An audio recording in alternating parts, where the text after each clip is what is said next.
mais um Homecast pra gente aqui, começando com conteúdo massa, de troca de ideia. Hoje nós vamos conversar com o Nil, famoso Lenilson. Ele é o nosso convidado, ele vai ser bombardeado com perguntas e respostas aqui. Ele é advogado licenciado, possui graduação pela Univap, Universidade do Vale do Paraíba, pós em Direito Público pela Unisal, graduação em Teologia, grande pastor, CTVAP, radialista, escritor, cantor, musicista nato, que participou do grupo Dominó, famoso boy band dos anos 80, morou um tempo fora lá do Brasil. Lenilson, muito obrigado, conhecido como Nil, muito obrigado pela disposição, um bate-papo top aqui com o Homecast, valeu mesmo, hein, Lenilson? Hoje, para mim, é uma alegria, rapaz, participar com você aqui. Gosto muito de você. Tenho visto todo o trabalho que você tem feito aí em prol do Evangelho. E é uma honra poder participar aqui do Homecast. Espero que as pessoas gostem também. Amém. É isso aí. A gente vai na nossa vinheta tomar um café e a gente já volta. Valeu.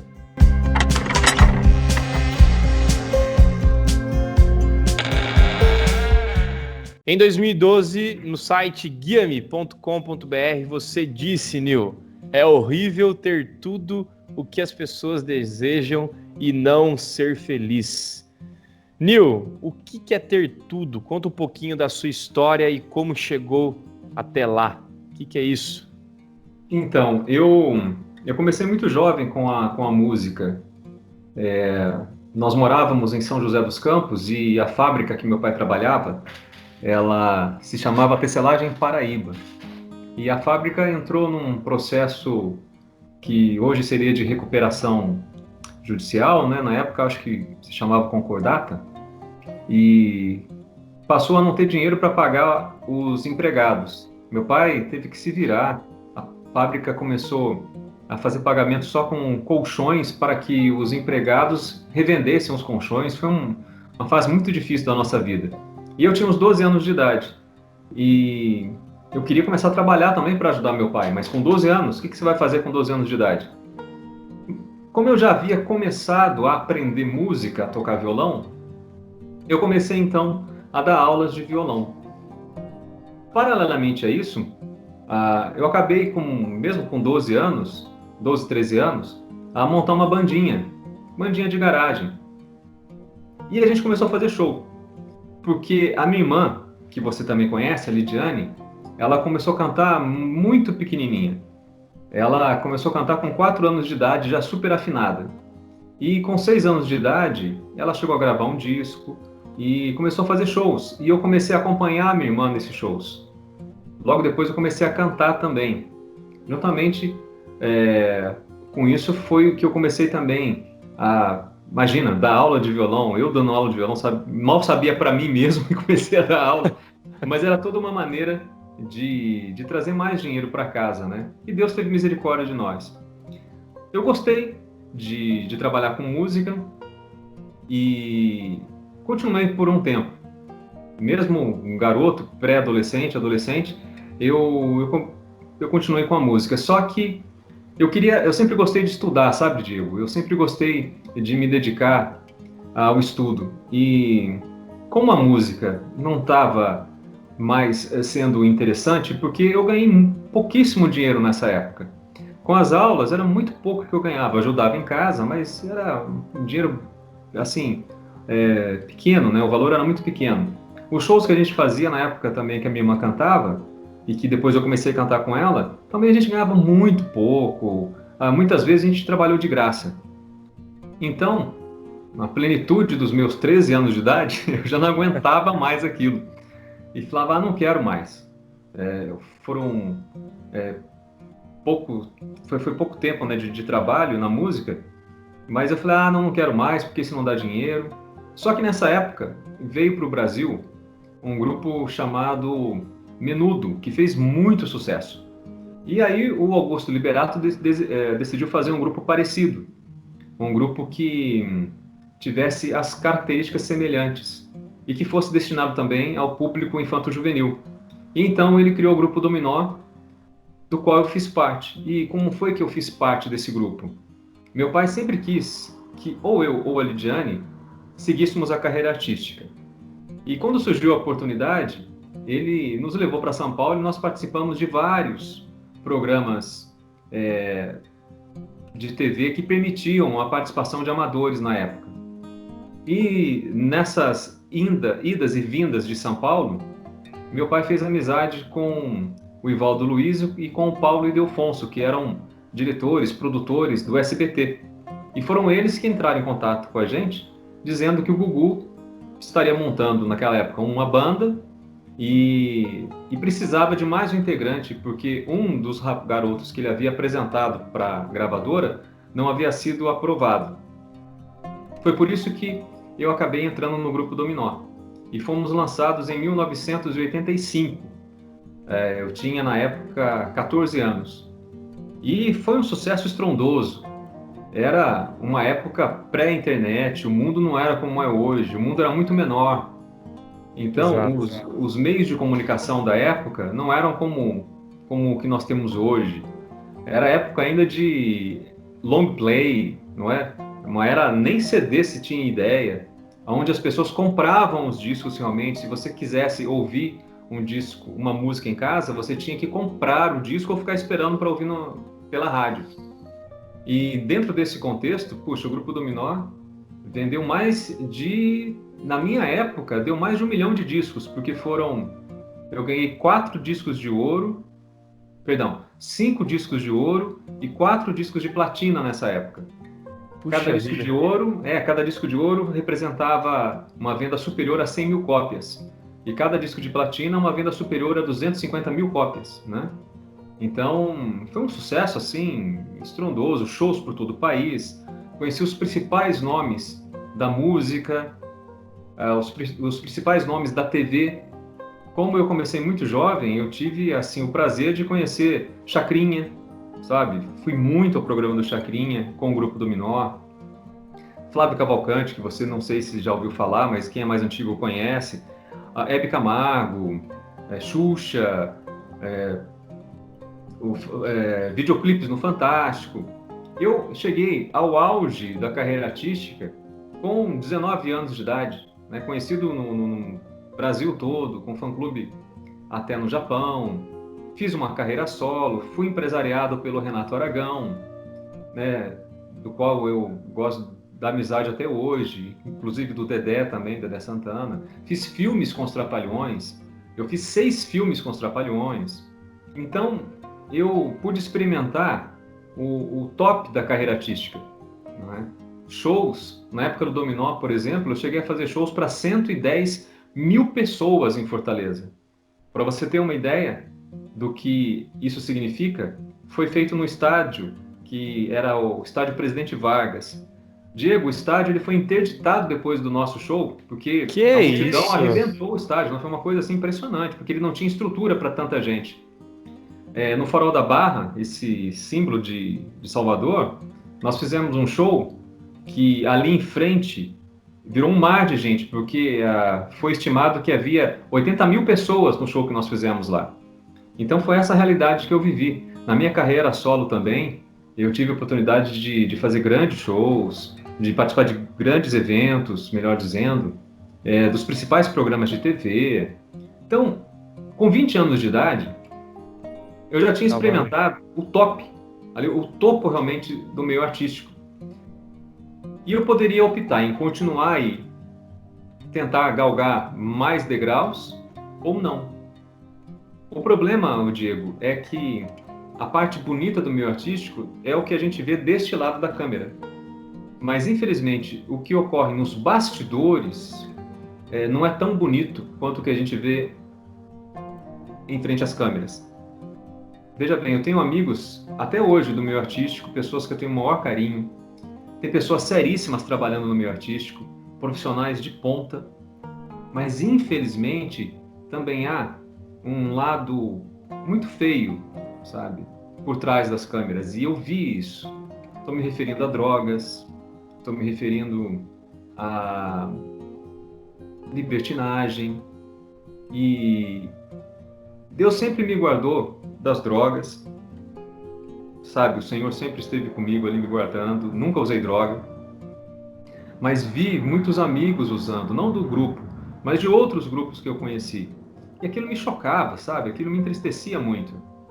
E na época eu namorei muito, sabe? Tive mulheres lindas, mas como dizem em Eclesiastes, quando você começa a buscar o prazer pelo prazer, o sucesso pelo sucesso, o trabalho só pelo trabalho, isso tudo é como realmente uma fumaça, é vaidade, porque aquilo não vai preencher o teu coração.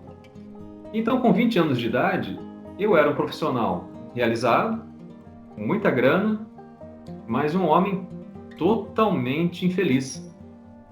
Então, é horrível, respondendo a tua pergunta, você olhar para a tua vida. Pô, eu morava na Barra da Tijuca, sabe? O apartamento que eu morava, eu via da nossa sacada, que foi até onde o Bruno, meu irmão, nasceu, né, na cidade do Rio de Janeiro, o Bruno que você conhece. Quando eu saía da sacada do nosso condomínio lá na Barra, eu via a Praia da Barra, sabe? Eu era vizinho do seu Renato, tinha 2 carros 0 quilômetro na garagem, grana, sabe? Podia sair com as mulheres mais bonitas que existiam. Mas, rapaz, eu não sei se você vai compreender o que eu estou dizendo. É terrível você ter tudo isso e não ser feliz, sabe? Eu não podia ir ao shopping center em paz, eu não podia assistir um filme. Sabe como é que eu fazia para assistir filme naquela época? Eu tinha que esperar apagar as luzes, e aí eu entrava na sala. Porque se eu entrasse com as luzes acesas, pô, era um frenesi, cara. Era uma coisa terrível, sabe? Então eu tinha que esperar apagar as luzes para entrar no cinema, e eu tinha que sair antes de acender as luzes, para as pessoas não me verem. Pô, isso não é vida também, né? Vamos falar a verdade, coisa chata, né? Chato Era demais. muito chato. Mas enfim, era o preço que você tinha que pagar pelo sucesso. Convivia com os profissionais da época. Pô, eu tive a alegria de conhecer a Xuxa e passar uma tarde na casa dela, na piscina da Xuxa, sabe? Da casa da Xuxa, conversando com ela. Na época ela ainda namorava o Ayrton Senna. Isso eu tô falando lá atrás, né? Então, eu tive experiências fantásticas. Pô, eu joguei golfe na casa do Silvio Santos, entendeu? Porque na época ele tinha uma pistinha de mini golfe lá e eu ficava brincando com as filhas dele. Então, essas experiências foram muito legais. Porém, à medida que eu fui amadurecendo e eu fui percebendo como era o mundo e fui vendo essas coisas que eu citei para você, aquilo foi me entristecendo muito, porque o artista, ele trabalha muito com emoção e muito artista cria um personagem, sabe, Diego? Ele cria um personagem e ele vende a imagem daquele personagem. Não necessariamente aquele personagem condiz com o que realmente o artista é. E quando você trabalha no meio, você tem a oportunidade de conhecer as pessoas, além do artista, além do personagem. E são pessoas comuns, como nós somos, com seus sonhos, suas qualidades, seus defeitos, suas frustrações, seus anseios. O problema é que as pessoas que eu conheci, a grande maioria, não conhecia Jesus Cristo como Senhor e Salvador. E quando você não tem Jesus como seu Senhor e Salvador pessoal, quando você não nasceu de novo, você tem um vazio. Isso aqui eu sei que é tão repetido, mas é a pura verdade. Você tem um vazio dentro da sua alma que você inconscientemente sabe que está faltando alguma coisa. Só que você não sabe o que é. E a pessoa fica tentando preencher aquilo. É o que muitos dizem, em busca da felicidade. O que elas não sabem é que a alma está gemendo em busca de Cristo. E eles não entendem isso. E eu vi muitas pessoas muito legais se destruindo no meio artístico por causa disso. Porque aí ele tenta preencher esse vazio e tenta ser feliz com droga, com bebida, com libertinagem, como eu comentei. E olha, quem nos converte é o Espírito Santo. Durante um tempo da minha vida, Deus permitiu que eu ficasse lá e ficasse, vamos dizer assim, não, totalmente, né, avesso a isso. Era como se eu estivesse anestesiado, Diego. Eu estava no meio de tudo aquilo, mas não percebia muito. Até o dia que Deus foi abrindo os meus olhos e foi me mostrando. Quando Deus começa a tocar na vida de alguém e começa a convencê-lo do pecado, do juízo e da justiça, você não consegue ficar assim, sem ter uma reação a isso, sabe? Então eu comecei a ver, por exemplo, assim, e aquilo começou a me incomodar. Aquelas mulheres lindas, com comportamentos assim, tão imorais, sabe? Sem valorizar as pessoas que elas eram, em busca de sucesso. Falei, pô, mas isso não tá certo. Eu me lembro que uma vez eu fui fazer um programa, não vou dizer o nome do radialista, que na época ele já é falecido. Minto, ele não é falecido não, então eu tenho que tomar mais cuidado ainda. Era um programa lá no Rio de Janeiro, o diretor aqui é falecido. E aí um diretor famoso, que era meu amigo também, mas pô, ele tinha idade para ser meu avô. E aí tinha uma menina tão linda lá, e eu fiquei olhando, e eu tinha 20 e poucos anos, já fiquei de olho na menina, né? Daqui a pouco eu vejo a menina dando bola pro diretor, que era esse cara já falecido, que tinha idade para ser meu avô. Quanto mais ela que era mais nova que eu. Rapaz, aquilo me chocou tanto. Pô. Teve uma vez também que a gente estava fazendo um show, e eu não me lembro mais agora em qual estado. E aí veio uma garotinha, e me chamou a atenção porque ela era aquela garotinha assim, sabe? Aquele estereótipo de modelo mesmo. Loirinha, baixinha, olho claro, cabelinho todo encarapulado. E ela tinha mais ou menos a idade da minha irmã Lidiane. Na época a Lidiane devia estar com seus 13 anos, 12, 13 anos, era a idade que essa menina tinha. E eu já estava com meus 19, 20 anos, né? Um pouco mais jovem, porque eu ainda estava no dominó, então eu devia ter uns 18, 19 anos. E aí eu vi aquela menina, achei linda, e comecei a conversar com ela, Diego, mas assim, sem maldade, conversando com ela, vendo uma menininha ali, né? E ela ficou junto conversando comigo. E eu conversando com ela e tal, assim, sem maldade alguma. Aí eu fui me despedindo das pessoas e fui indo embora. E a menina foi me seguindo. Eu falei, talvez ela esteja hospedada aqui no mesmo andar que eu, né? Acho que ela tá indo pro quarto dela, né? E fui indo e tal. Rapaz, no que eu cheguei no meu quarto, a menina quis entrar no meu quarto. Diego, olha, diante de Deus eu digo isso pra você. Eu tive que expulsar aquela menina do meu... Eu não deixei ela entrar no quarto. Eu tive que empurrar a menina para ela não entrar no meu quarto e fechar a porta. Rapaz, aquilo me impactou de tal forma que eu pensei, caramba, essa menina tem idade da minha irmã. 13 anos. O que eu tô fazendo aqui, sabe? O que tá acontecendo? Então, quando a gente fazia shows, por exemplo, isso ainda voltando um pouquinho na época do dominó, quantas meninas que até frequentavam igrejas evangélicas iam nos shows do dominó, até aí tudo bem. Só que muitas vezes a gente fazia shows, por exemplo, lá no Rio de Janeiro, na Baixada Fluminense, a gente chamava de playbacks. A gente fazia 7 shows, 5 shows numa noite, lá na Baixada, sabe? A gente chegava nos baile funks, isso era moda na época. A gente chegava nos baile funks, cantava lá 2 ou 3 músicas e saía fora. Ia para o outro baile funk.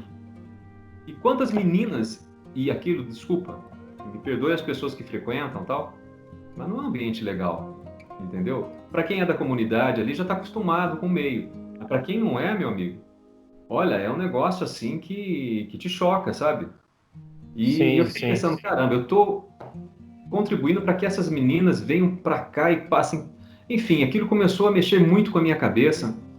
E principalmente quando eu comecei a lembrar do que eu havia aprendido com Cristo, porque uma coisa que eu não te disse é que eu conheci Jesus como Senhor e Salvador aos 10 anos de idade, numa igreja evangélica. Embora minha família não fosse cristã, não fosse evangélica, mas eu passei por uma crise espiritual terrível, Diego. Olha, não sei se você vai acreditar, mas, rapaz, eu via vultos, eu ouvia vozes, sabe? Com 10 anos de idade. E não era um problema psicológico. Então minha mãe me levou à igreja. Primeiro ela me levou à igreja que a família frequentava. E aí eu falei para ela, mamãe, Deus não tá aqui não. Olha só, com 10 anos de idade. Nossa. Aí ela falou, então tá, então vou te levar numa igreja evangélica.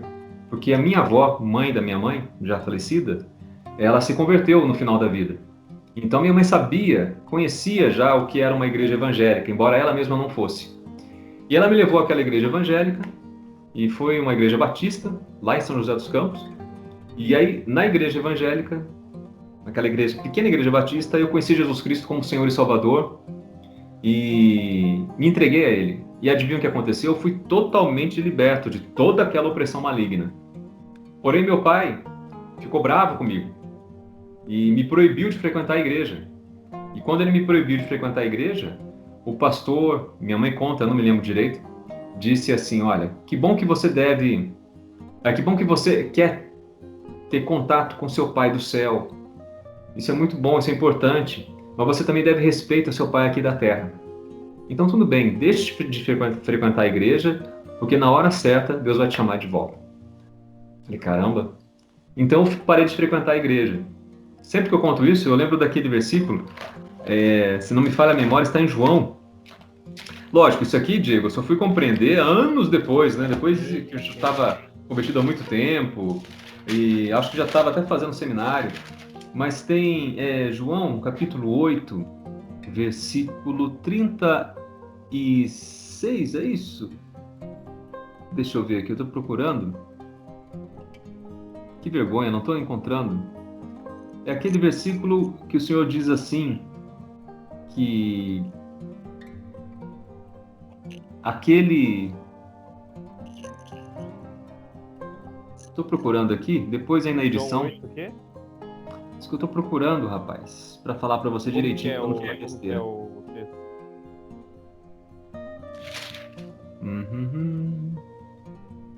Era João mesmo. Desculpa, você perguntou o versículo, né? Você lembra mais ou menos como que é o versículo? O que ele fala?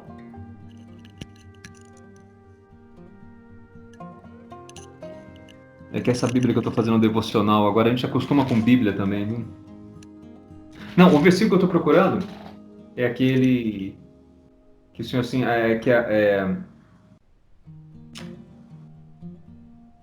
Estou tentando lembrar direitinho a versão. Aquele que me dá, virá a mim. Aquele que o Pai me dá, virá a mim. E de maneira nenhuma o lançarei fora. Era João 8,36, sim, mas não tá... Não. Eu errei o endereço dele.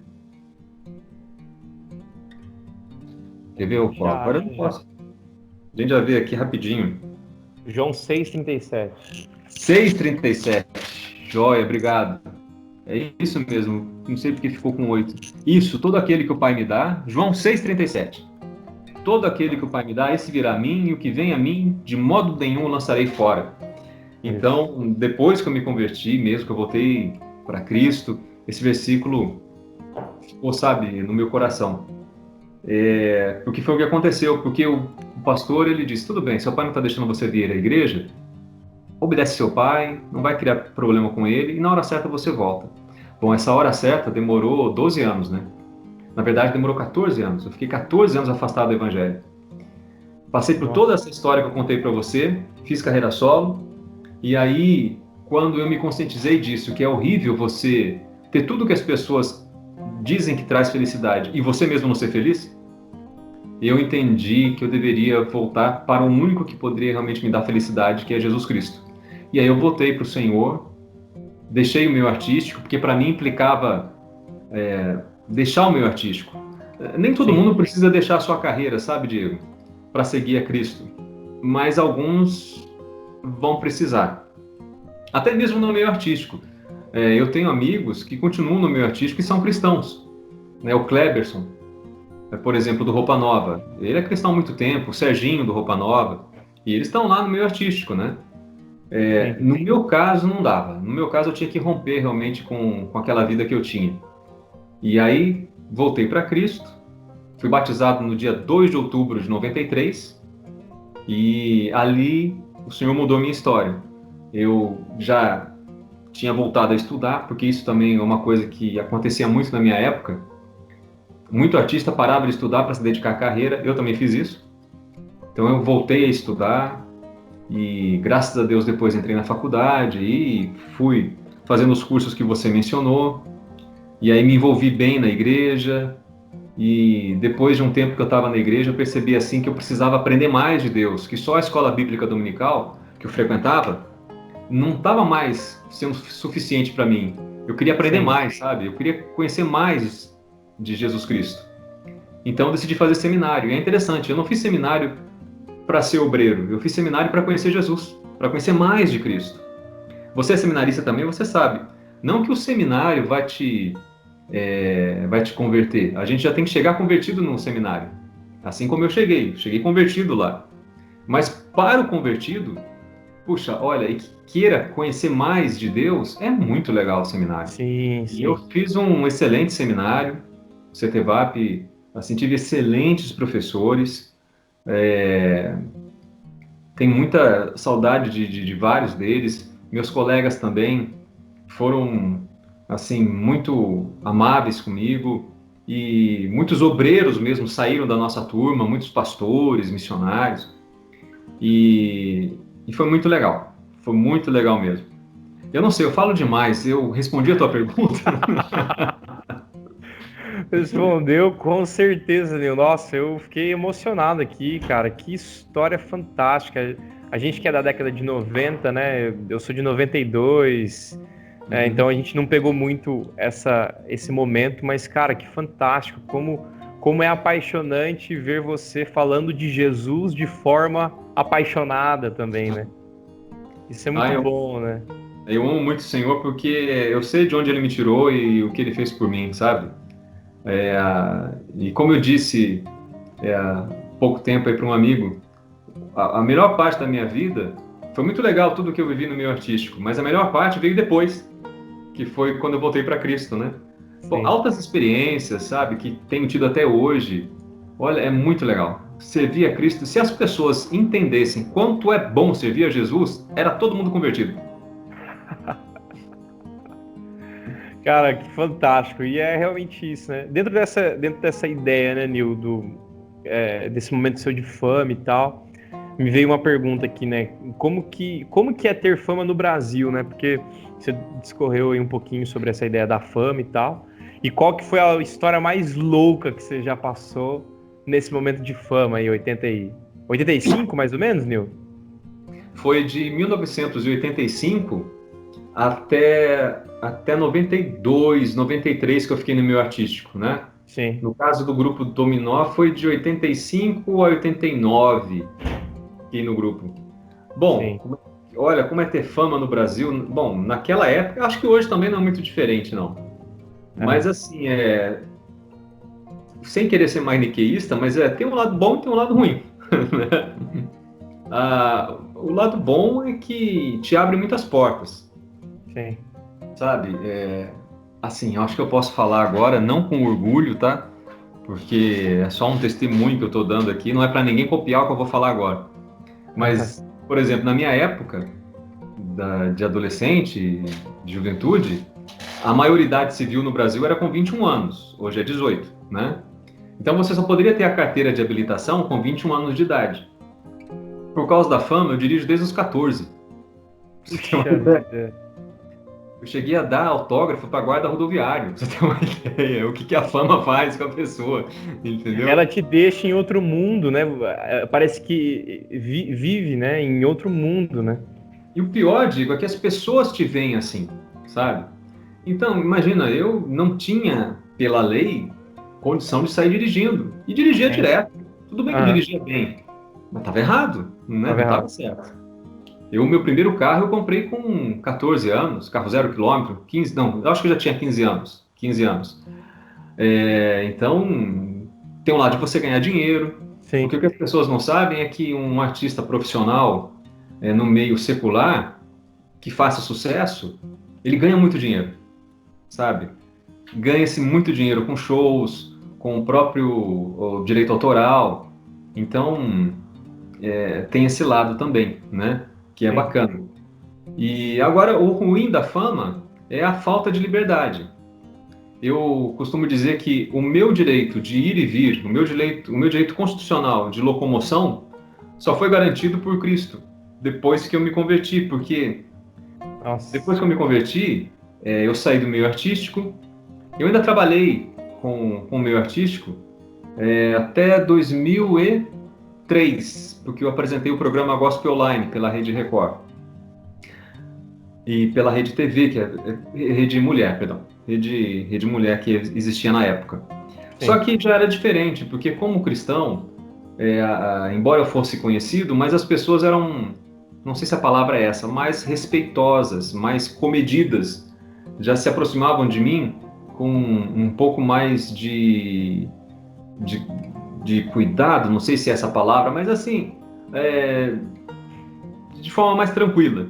Na época que eu era artista secular, não, o próprio trabalho que eu fazia estimulava muito a tietagem, né? Então, esse lado é meio chato de você não poder ir para lugar algum, porque sempre tem uma patrulha ali atrás de você, né? Mas olha, Deus me fez também curtir aquele momento.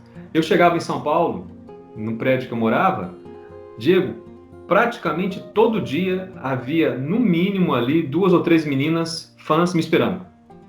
Ali fora do prédio. Doideira, cara. E eu fazia questão de parar, conversar com elas, entendeu? Às vezes eu descia para conversar com elas.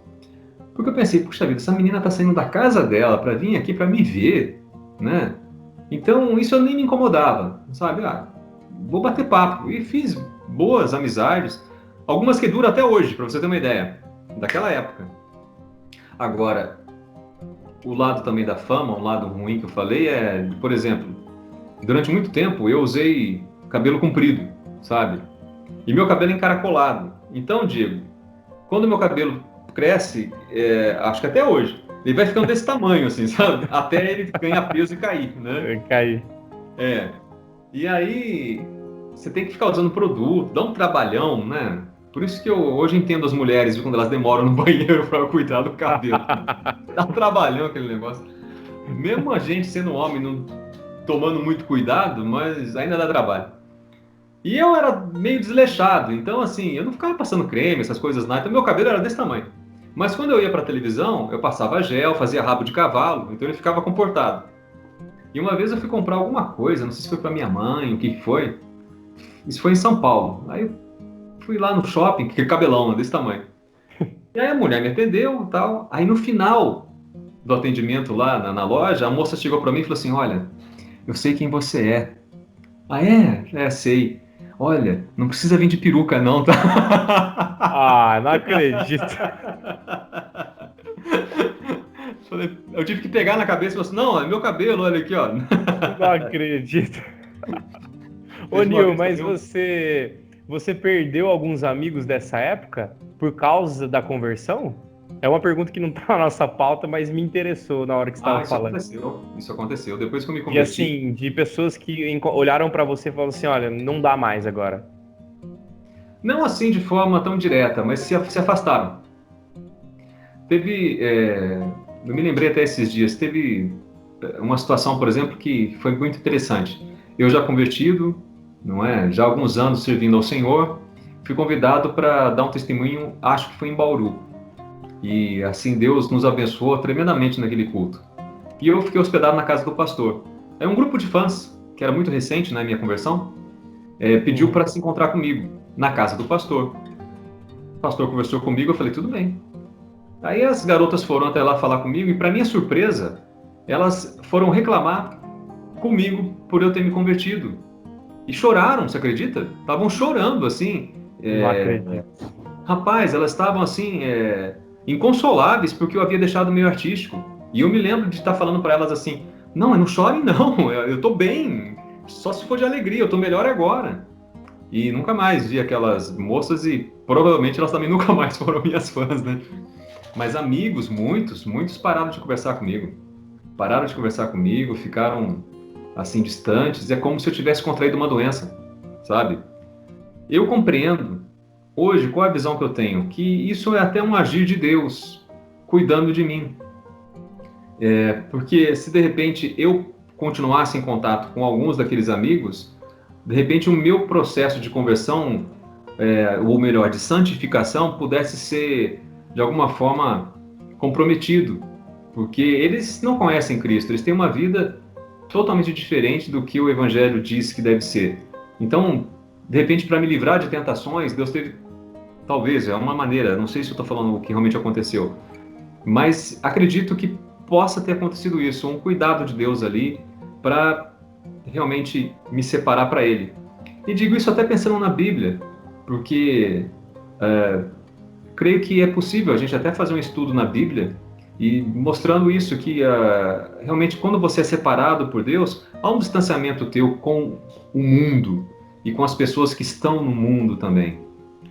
Quero deixar bem claro, isso não quer dizer que a gente não deva amar essas pessoas, que a gente não deva evangelizar os nossos amigos não cristãos.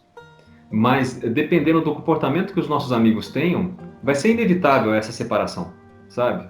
Vai ser inevitável, porque eu que falava palavrão, já não falava mais. Só isso já é estranho. Alguém que fala Sim, palavrão direto, parar de falar palavrão, e você conviver com uma pessoa e que fala palavrão e você não fala, é engraçado. A pessoa fica constrangida. exato. Ela começa a ficar se sentindo mal. Você passa a não dar mais risada daquelas piadas obscenas que faziam.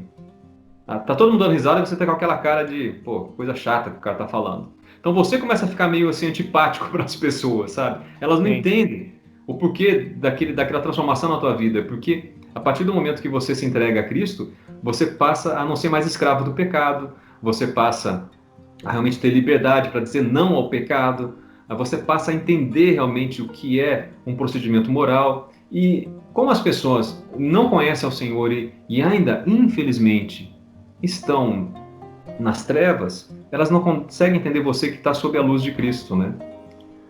Tive problemas até profissionais, eu digo. Por exemplo, eu trabalhei na Rádio Clube AM aqui de São José dos Campos e eu tive problemas de, assim, bullying na rádio de outros radialistas, porque eu era crente, entendeu? Então aconteceu. Mas depois passou e hoje, graças a Deus, eu consigo conviver com pessoas não cristãs com muita tranquilidade, porque você vai aprendendo também a como exato. conviver no mundo. E é uma ideia da maturidade, né, Nil? Uhum, Você se torna uma pessoa mais madura, né? E aí nós não fazemos aquilo que a maioria faz, porque o nosso prazer está na lei do Senhor, né? exato, exato. O E nosso eles vão prazer está nela, percebendo né? isso. E Sim, quanto mais natural é o servir a Cristo para a gente, quanto mais natural e quanto mais intimidade nós tivermos com o Senhor, acredite no que eu estou dizendo. Ah, aonde a gente for, o Espírito Santo está com a gente, porque nós somos templo do Espírito Santo. E ele vai nos protegendo e vai nos dando sabedoria para que a gente saiba como lidar com os nossos amigos. Então, e eu aprendi a falar não também, sabe? Sem ter vergonha. Então, tô no almoço, no jantar com amigos, eles vão beber. Eu não bebo, né? Antes eu ficava com vergonha, vão falar que é minha religião, não interessa, eu não bebo, é meu compromisso com Cristo, né? E o cara, você não bebe? Não, não bebo. Acabou, né? Se o cara quiser beber, problema dele, né? Mas se eu tiver a oportunidade de dar um testemunho de Cristo para ele, eu vou dar, né? Eu vou falar. Mas assim, o fato de quem não é convertido tá bebendo, tá falando palavrão, isso não é um impedimento para que eu conviva com ele, entendeu? Evidentemente com limites, sim. porque eu começo a me impor também, não é? Isso é normal, né? Eu vou impondo ali no nosso relacionamento limites. Como um amigo meu disse, o pastor Paulo lá da PIB de Curitiba, nós temos limites que são negociáveis. Perdão, nós temos valores que são negociáveis, outros não. Então nós podemos conviver com as pessoas até esse limite. E dizer, olha, até este ponto eu posso negociar. Um exemplo, eu posso jantar com alguém que beba bebida alcoólica. Não tem problema. Eu Aham. não bebo. Agora, seguindo em frente, eu tenho valores que são inegociáveis. Eu não quero que o cara fique bêbado. Eu não quero que ele comece a destratar as pessoas bêbado ali na minha frente, sabe? Isso eu não vou admitir, não é? Eu não vou admitir, por exemplo, que ele beba feito um gambá e depois ele vai pegar o carro e vai embora sozinho Exato, dirigindo. exato, exato, Aí entra o meu testemunho cristão, não é? exato. Não sei se está ficando claro. Com certeza. Não, e isso tem muita ideia do equilíbrio, né? Eu não sou aquele cristão que é chato ao ponto de não ter contato com tais pessoas. Mas Uhum. eu sou o cristão que eu mostro Cristo, né? O nosso Senhor é muito maior. Então, o que Cristo faria naquele momento? É exatamente isso, é o equilíbrio. Ele tá junto, ele tá na mesa, ele faz parte da mesa, ele faz parte da comunhão, ele faz parte dessa família, mas naquele momento que há um exceder do limite, ele também fala, ele também traz para ele a palavra, ele também chama a atenção, né? Então eu acho isso legal, que é o equilíbrio cristão. O cara, ele tem a bandeira dele, nós também temos. Por que não levantar, né? Por que não ser sal e luz, como nós somos chamados para isso, né, Nil? Mas muito massa essa ideia, né, cara? Porque há um grande problema dentro disso, né? Nós vivemos ou o cristianismo libertino, onde o cara se diz crente, o cara se diz bandeira de Jesus, mas de bandeira não tem nada de Cristo. Ou o cara é extremamente conservador, fundamentalista, que não tem nenhum contato com pessoas. Não sabe como o mundo pensa, não sabe como o mundo roda, né? E dentro dessa ideia, Nil, como que foi as suas realizações? Qual que foi a sua maior realização, se você fosse colocar, e qual o seu maior arrependimento nessa caminhada? Como que você colocaria como realização máxima e arrependimento máximo dentro dessa sua caminhada, ex-dominó, até Então, o eu acho que pastorado? a minha realização máxima ainda está por vir, que que vai ser quando eu estiver realmente no céu com o Senhor Jesus, a consumação da minha vida eterna, sabe? E é o que eu aguardo ansiosamente. Amém. Agora, e tive grandes vitórias profissionais, puxa vida. Como músico, ganhei troféu na época que existia, troféu talento, inclusive está aqui atrás, olha, eu tenho 2 troféus Que aqui. legal, cara. Melhor cantor, eu acho, melhor música, nem lembro mais, mas foi muito legal. É, gravei com principais. Conheci os principais nomes do meu artista, como eu já tinha falado. Gravei com grandes músicos. Puxa vida, a experiência que a gente teve em Londres, por exemplo, que eu morei ali com a minha família, foi muito legal.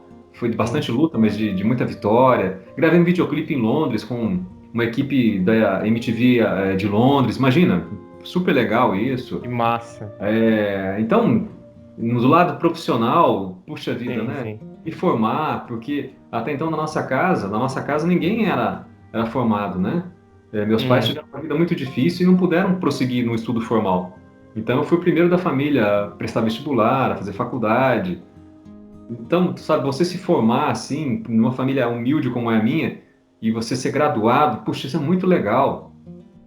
Pude fazer teologia, apresentar programa de TV, puxa, olha, foram tremendas vitórias, mas a maior vitória ainda está por vir, que vai ser eu me encontrar com meus senhores e viver com ele para sempre no céu. Amém. Agora, em termos de arrependimento, puxa, eu tenho vários, sabe? Pô, eu já pisei muito na bola, infelizmente, porque eu fui salvo por Cristo, aleluia, mas eu continuo sendo um ser com uma natureza pecaminosa. Exato. E, poxa, me parece que faz 27 anos que fui batizado, né? Então, hoje eu estou muito diferente do que eu era 27 anos atrás.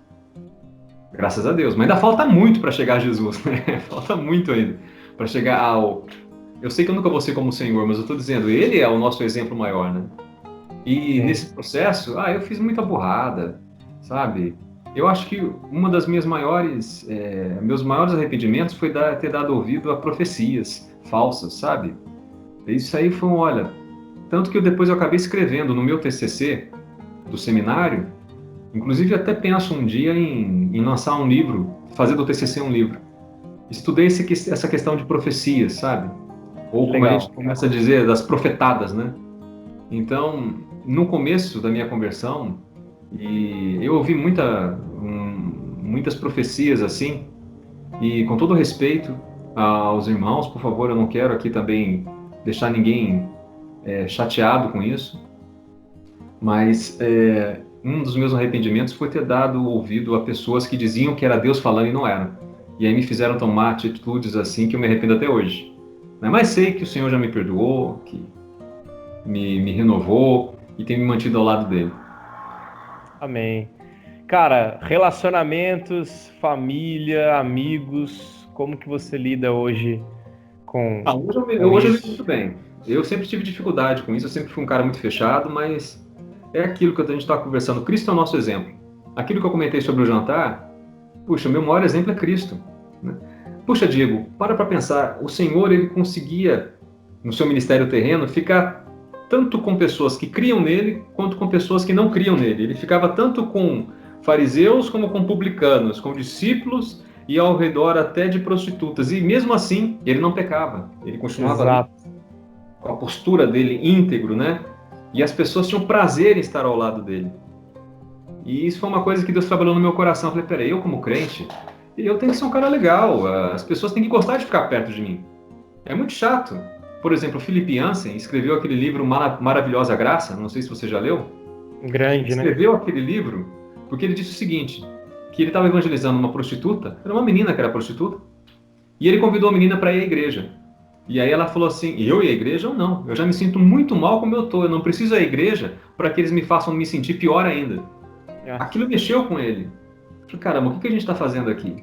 E, infelizmente, algumas igrejas, não transbordam o amor de Cristo, porque os crentes são chatos, são pessoas ali, sabe, voltadas apenas para o seu próprio umbigo e não transmitem o amor de Deus.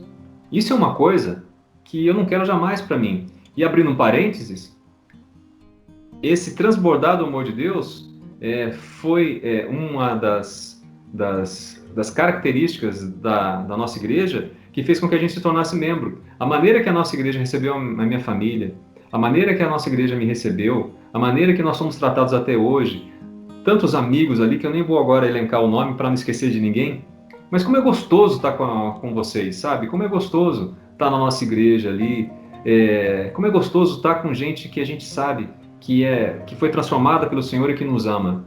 Então, eu procuro transmitir isso a todas as pessoas que estão ao meu redor. Eu louvo a Deus pela minha família. Você deve saber, eu sou divorciado, não tenho filhos, né? Mas moro aqui junto com meus pais, com meus irmãos, ou eles moram comigo, nem sei mais. E, olha, eles são bênção na minha vida, tenho o maior carinho por eles. Meus amigos, tenho bons amigos, tenho amigos cristãos como você, tenho outros amigos que não são cristãos, mas que, graças a Deus, temos excelentes relacionamentos. Isso é outra vitória que Deus me deu, porque durante um tempo na minha vida, eu vivi muito sozinho, muito solitário. Hoje não, hoje, graças a Deus, eu tenho bons amigos que, embora eu possa contar usando apenas as duas mãos, mas que eu posso dizer que são amigos. Amém. Cara, que bate-papo sensacional. Muito obrigado, Nil. Uma bênção mesmo. A gente está aqui com o Nil, o nosso amigo aqui do Homecast, e a gente já volta para o segundo bloco. Valeu, gente.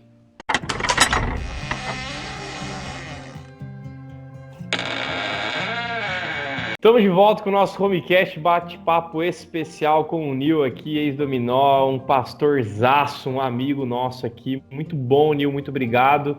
E bate pronto aqui pra gente, quem é Jesus para você, Nil?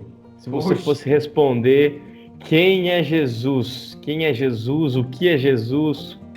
E aí, Jesus Cristo para você? Meu Senhor, meu Salvador, meu melhor amigo, a minha razão de viver. Sabe, eu anseio pelo dia que eu vou estar face a face diante do Senhor.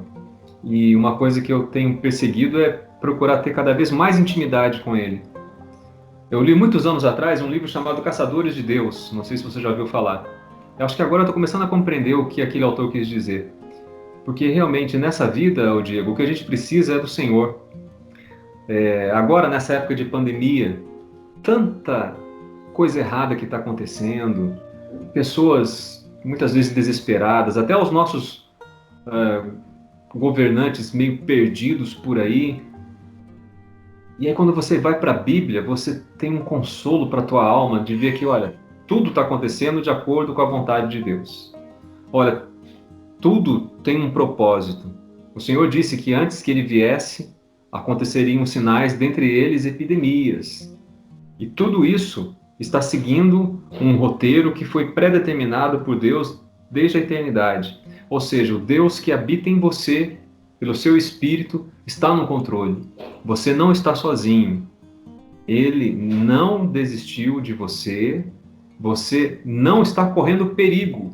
Porque embora a tempestade esteja, olha, violenta aí do lado de fora do avião, o teu pai, ele é o dono e ele é o piloto do avião. Então fica tranquilo, vai dar tudo certo. Rapaz, você ter essa certeza no coração é algo que hoje eu entendo. Realmente só o sangue de Cristo poderia comprar por nós, sabe? Para nós. Então, eu posso Eu vou até interromper um pouco, porque a gente vai conversar sobre outros assuntos também, porque eu creio que se for continuar falando sobre o Senhor Jesus Cristo aqui, eu acho que fácil eu consigo ficar falando um tempão aí, e a gente vai, porque, olha, ele é o meu rei. Amém, Nil. Que benção, cara, ouvir isso daí. Jesus realmente toca o nosso coração e transforma de tal maneira que, né, arrebenta com o nosso coração completamente, né? Dentro dessa visão até do cristianismo e tal, como que tem sido o seu trabalho hoje, Nil? Missões, uma atuação Então, de hoje, como que tem sido planos futuros até? então hoje, eu, por enquanto, ainda tenho. Porque eu estou vindo para a igreja presbiteriana agora, né? Embora tenha tido professores presbiterianos, sempre amigos da presbiteriana, mas faz pouco tempo que eu vim realmente para a denominação presbiteriana. Na denominação batista, onde eu fiquei muito tempo, era possível, no caso, o obreiro, ele ter um ministério bivocacionado, né? Lá se fala o ministério bivocacional, que pode ter uma profissão secular, né? E também ser pastor, sem problema nenhum. Na presbiteriana já é diferente, né? Na presbiteriana, o pastor ele deve ter dedicação exclusiva. E eu confesso a você que hoje eu compreendo isso e até entendo que deva ser assim mesmo, em muitos momentos. Enfim, respeito o entendimento da denominação. No meu caso, então, o que eu estou fazendo agora?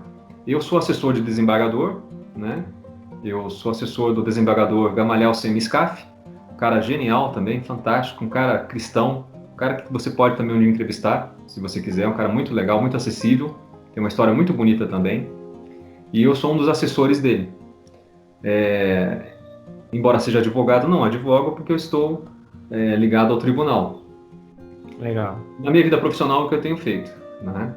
E ministerialmente, eu continuo usando os talentos e dons que Deus me deu na nossa igreja, né?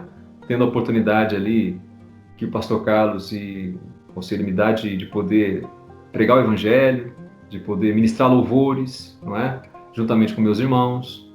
É uma alegria para mim participar dos cultos. Agora os cultos de quarta-feira, né? Estou tendo a honra ali de poder ajudar ministrando louvores, né? Ali na direção também, junto com, lógico, debaixo da tutela do pastor Carlos, né? Grande Carlão. De PCC, né? E eu tenho utilizado muito também, Diego, as redes sociais Que para legal. evangelizar. Então, quem está nos ouvindo aí, se quiser visitar, no Instagram é @pr.new com dois L's. @pr.new com dois L's. No Facebook, da mesma forma, se você colocar lá, facebook.com/pr.new, né? Pastor New. Eu tenho também um canal no YouTube que se chama New Evangelista, né? Então, basicamente, e tem um meu blog. O blog é mais difícil para as pessoas. Não é difícil não, se você colocar no YouTube, no Google você vai encontrar. Mas é New Ministério, tudo junto. Lembrando que New é com dois L's e ministério sem acento, .blogspot.com. Então, eu vou repetir. newministério.blogspot.com. E por meio dessas redes sociais, eu tenho procurado levar o evangelho, sabe? E tem sido uma experiência muito bacana. Graças a Deus, muitas pessoas têm conhecido a Cristo e têm sido edificadas pelo Senhor por meio desses canais. E durante muito tempo eu também viajei pregando o evangelho em outras denominações. Agora, eu tenho procurado realmente voltar ali minha atenção mais para a nossa igreja local. E futuramente, não sei, já conversei com o pastor, estamos orando aí, de repente, dependendo da direção que Deus me der no futuro, talvez me dedicar realmente então somente ao ministério. Legal, Nil. Você soltou faz pouco tempo, acho que na sexta-feira, ontem, né? Um post Uma aí live? legal, né? Eu tô até aqui, ministério.blogspot.com.br aqui, Ah, e falando Johnny. sobre, afinal, o isolamento social é eficaz ou não. Ah, E perfeito. já partindo para a gente encerrar aqui também e tal, como você diz aqui nessa questão do isolamento, qual seria uma palavra legal para esse pessoal que está pirando nessa quarentena e não aguenta mais? Qual Pois seria é, uma isso aí, palavra olha, pastoral e do Nil aí pra gente? Rapaz, esse é um tema que a gente poderia fazer um podcast só sobre isso. Eu ando muito preocupado. Falando como cidadão agora, eu creio que, infelizmente, o recado que as nossas autoridades têm dado é que elas estão perdidinhas nessa situação. Exatamente. E isso é algo que traz uma angústia para o nosso coração. No estado de São Paulo, eu, com devido respeito, não tenho concordado com a maneira como o tema tem sido tratado. Eu tenho utilizado o seguinte exemplo. Imagine que nós tenhamos que sacrificar um elefante raivoso.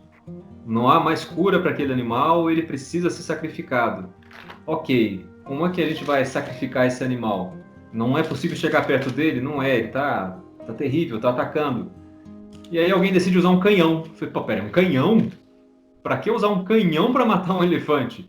Sabe? Se um rifle já dá conta do recado. Parece que agora, em relação à pandemia, pelo menos aqui no estado de São Paulo, com devido respeito, estão usando um canhão, quando um rifle já daria conta.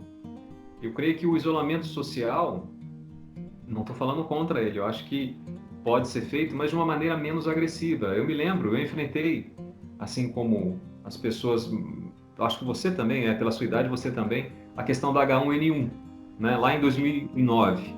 Nessa época, eu lembro que eu morava em Araucária e também foi algo que deixou todo mundo muito temeroso e as autoridades procuraram tomar as medidas necessárias, mas não foi necessário falar em lockdown, e esse isolamento social tão agressivo como tem sido feito agora. E nesse texto que eu coloquei, por exemplo, que o governador do estado de Nova York ficou surpreso ao dizer que, puxa vida, a gente está fazendo isolamento aqui, mas a maior parte das pessoas que estão sendo infectadas estavam em casa. Então, a dúvida que eu coloquei ali, sem poder fechar a questão, porque eu sou um profissional do direito, não tenho elementos para dizer se isso está certo ou está errado, mas, peraí, mas então não está funcionando ficar parado em casa.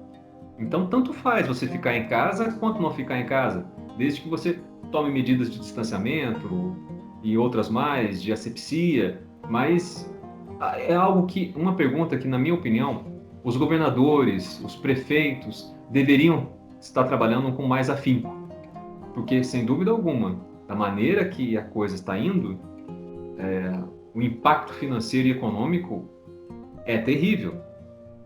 Eu mesmo, no meu bairro, já tenho visto pessoas que já estão fechando as portas, porque é um mal que não acontece apenas em São Paulo, acontece no Paraná, acontece em outros estados. É algo que precisa ser visto. Então, nós, como cidadãos, temos que nos colocar diante disso, na minha opinião, cobrando das nossas autoridades um posicionamento embasado. Ok, eu fiquei sabendo, por exemplo, que em São Paulo vai se iniciar agora um rodízio, não sei se ainda vai ser mantido, mas muito mais agressivo do que era antes, onde as pessoas vão ter que ou sair no dia ímpar ou sair no dia par. A questão com base em que estudo isso foi feito?